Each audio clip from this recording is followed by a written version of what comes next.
তো হ্যালো বন্ধু, এখানে নতুন ভিডিও শ্যুট করছো।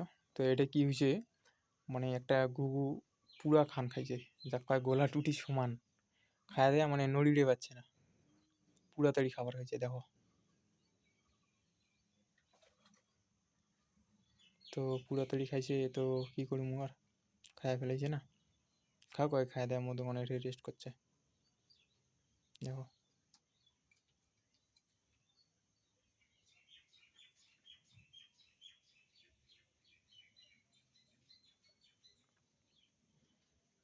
তো আর কিছু খবর নাই, এই যে একবার দেখো, এবার উল্টা থেকে শ্যুট করছে, হয়ে যে দেখি না, দেখো মানে পুরা তাড়ি খান খাইছে। এটাই কমার কি কমার।